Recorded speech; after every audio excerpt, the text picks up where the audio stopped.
Bienvenue dans l'écosystème de Bonjour Business, le podcast où chaque entrepreneur trouve sa voie. Ici, nous partageons le vrai visage de l'entrepreneuriat. Vos histoires, vos questions et vos ambitions sculptent notre contenu. Ce n'est pas juste un podcast, c'est une conversation, un échange d'expériences et de conseils pratiques à retrouver chaque matin pour performer dans votre business. Je suis Julie Stagnetto, votre hôte, et fière de co-créer ce podcast avec vous, les auditeurs. Installez-vous confortablement, le podcast dans vos oreilles, et c'est parti.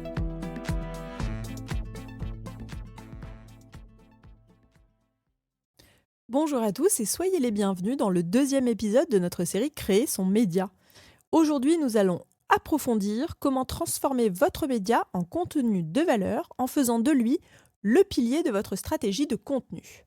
Nous explorerons également comment ce contenu peut entraîner un effet de flywheel, stimulant la collaboration, attirant des clients et amplifiant toutes vos initiatives marketing. Alors on parle de faire du contenu à forte valeur, mais alors qu'est-ce qu'un contenu qui a de la valeur ? Eh bien c'est celui qui apporte des informations, des idées ou des divertissements significatifs à votre audience. Il se distingue par sa qualité, ça c'est le top, et sa capacité à engager, fidéliser les spectateurs. Pour votre média, ça signifie créer du contenu qui résonne avec les besoins et les intérêts de votre public cible. Arnaud, designer de marque, la création du contenu, je l'envisage comme un développement de mon activité, une forme de prospection décomplexée basée sur la rencontre et l'échange. Et je pense que c'est là que l'on peut créer les meilleures opportunités de business. À mon sens, la création d'un média vocal ou vidéo est important en 2024, année où la voix prend toute sa place. Après, il faut énormément de temps et d'implication. Souvent, et je le mets là comme un point de vigilance, on oublie l'objectif de son média. Alors oui, le média, il est créé pour de la notoriété, pour se positionner en tant qu'expert dans son domaine et prendre la parole, mais il peut y avoir un objectif plus grand. Je m'explique, vous avez des podcasts qui permettent aux hôtes du podcast, donc les personnes qui parlent dans le micro, de promouvoir leur programme, leurs services, et même le simple fait de devenir partenaire, sponsor de leur podcast. Alors ça, si vous l'avez en ligne de mire, eh bien, il faut y penser tout de suite et il faut mettre en œuvre une stratégie qui soit tout de suite en phase avec ce type d'objectif. Alors ceci étant dit, j'aimerais vous inviter à conceptualiser votre média comme un master content. Le master content, c'est le contenu maître, celui qui est au-dessus des autres. Et c'est une sorte de noyau autour duquel toute votre stratégie de contenu va tourner.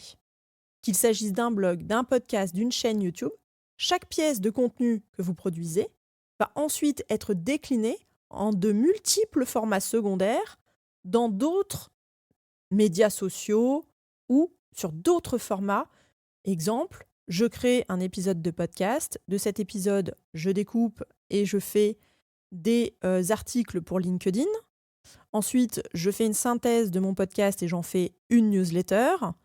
Et je relais la diffusion de mes épisodes chaque jour dans Instagram ou Facebook. Et là, ça devient tout de suite très intéressant en termes de production de contenu. Parce qu'on produit un seul gros contenu qui ensuite va venir alimenter l'ensemble. Et alors ça, c'est du gain à tous les niveaux, parce que c'est du gain en termes de charge mentale. La question de qu'est-ce que je vais bien pouvoir publier cette semaine, quelque part, du moment qu'on a son contenu phare, eh bien le reste en découle. Et puis, c'est aussi un gain de temps, puisque d'un contenu master, je vais produire l'ensemble de mes plus petits contenus. Et ainsi, aussi un point important, j'occupe l'espace, c'est-à-dire que quelqu'un qui est sur LinkedIn n'est pas nécessairement sur Instagram, n'est pas non plus la personne à laquelle j'envoie la newsletter. Donc finalement, grâce à ce process de master content, eh bien, j'alimente l'ensemble des médias et donc je touche un public beaucoup plus large.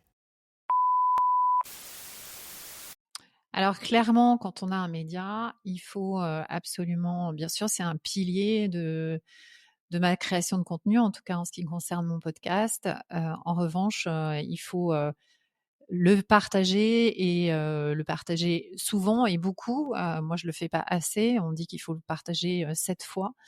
Donc ça fournit en tout cas une base extrêmement intéressante, notamment le podcast sous format interview, hein, puisque c'est 2 humains qui parlent et ça, c'est encore un contenu que l'intelligence artificielle aura du mal à faire, en tout cas pour le moment.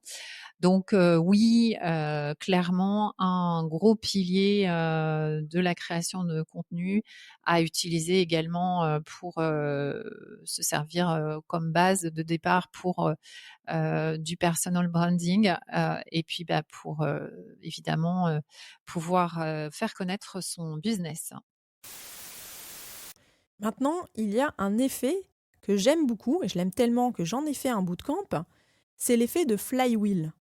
Donc ça, l'effet de flywheel, c'est un processus, on peut résumer ça comme ça, un processus où chaque effort renforce le suivant.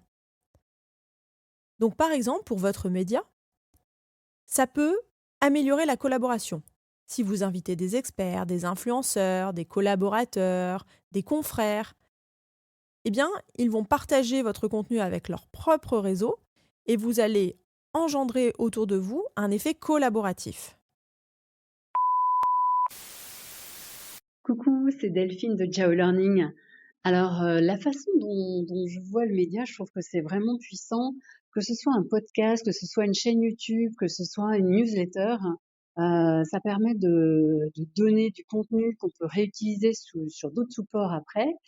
Et effectivement, ça permet à celui qui le détient, qui le gère, qui le pilote, de pouvoir inviter des personnes à contribuer à son média. Et donc du coup de ce fait, rentrer en communication avec des personnes dont l'accès aurait été plus difficile. Mais le fait de les inviter à participer à un podcast ou à une vidéo YouTube, ça rend les choses plus faciles pour rentrer en contact. Et puis c'est aussi une bonne introduction lorsqu'on participe à un événement. Ben voilà, j'ai le média un truc, j'ai le média machin. Ça rend les choses beaucoup plus faciles au niveau social connexion. Ça va vous permettre, dans le même temps, d'attirer des clients. En démontrant votre expertise, en fournissant de la valeur, naturellement, ça attire les clients vers vos produits ou vos services. Et enfin, ça va amplifier les initiatives marketing puisque chaque contenu va venir soutenir et renforcer vos campagnes publicitaires, vos lancements de produits et plus encore. Donc, dans cet effet de flywheel, ce qui est super intéressant, c'est qu'il y a le master content, ce qu'on a vu avec cet effet de ruissellement d'un contenu maître vers des plus petits contenus, mais l'effet de flywheel, c'est vraiment un système d'engrenage où plus on alimente les différents rouages de notre système, et plus l'inertie est grande, et donc plus l'effet d'entraînement est autonome. Et donc là encore, on voit l'effet que ça a sur le gain de temps et sur l'effort à fournir. Plus il y a de roues d'engrenage, plus l'effort au bout est minime. Je ne sais pas si vous visualisez le concept, mais moi, ça me parle beaucoup. Alors, pour créer votre contenu à valeur ajoutée, eh bien, la première chose à faire, c'est de commencer par déterminer les thèmes majeurs dans lesquels vous avez des compétences, dans lesquels vous avez une vraie expertise. Le top, bien sûr, c'est d'être passionné par votre sujet parce que vous allez embarquer les gens avec vous. Et puis, bien évidemment, faire en sorte que ces thèmes intéressent votre audience. Bah oui, parce que bien sûr, si on produit des contenus qui n'intéressent personne, c'est un peu compliqué.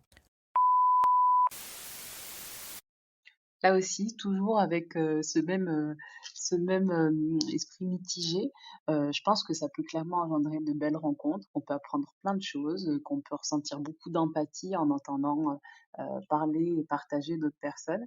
Par contre, à contrario, ça peut aussi être une distraction superflue si on le fait trop tôt dans son aventure entrepreneuriale. C'est-à-dire qu'aujourd'hui, je pense qu'il y a beaucoup de personnes qui commencent peut-être à tort, peut-être à raison, je ne sais pas, ça à définir, par le média, par le côté je veux créer une chaîne YouTube, je veux devenir youtubeur, je veux médiatiser du contenu, je veux être créateur de contenu, mais qui n'ont pas forcément l'expérience qui va avec. Et pour moi, ça fait sens seulement si on a eu un petit peu une traversée du désert, des montagnes russes, des hauts, des bas. C'est à ce moment-là qu'on peut arriver avec une vraie plus-value, quelque chose à partager. Je pense qu'il y a un petit peu trop de médias précoces aujourd'hui, on va dire ça, et de médiatisés précoces aussi. Donc oui, ça peut engendrer plein de belles choses, mais il faut le faire au bon moment. Donc, pour conclure, transformez votre média en contenu de valeur et exploitez l'effet de flywheel, mais aussi l'effet de ruissellement lié à la production d'un contenu maître. Ça va vous créer des fondations solides pour votre crédibilité, votre notoriété, mais aussi ça va alléger vos processus marketing et de communication. Mais restez avec nous pour le prochain épisode où nous allons explorer les meilleures stratégies pour augmenter la visibilité et la notoriété de votre média. Je remercie l'ensemble des co-créateurs et des intervenants de cet épisode. Je vous remercie à vous de nous avoir écoutés et je vous dis à demain. Merci pour votre présence. Ne partez pas, j'ai besoin de vous. Donnez-nous vos conseils et témoignages entrepreneuriaux sur bonjourbusiness.fr. Prenez le micro et rejoignez les co-créateurs. Abonnez-vous pour retrouver les prochains épisodes directs dans votre bibliothèque. Chaque avis que vous postez sur Apple Podcast nous permet de vous offrir l'accès à notre espace Notion exclusif. Pensez-y. On se retrouve de l'autre côté. Merci pour votre présence.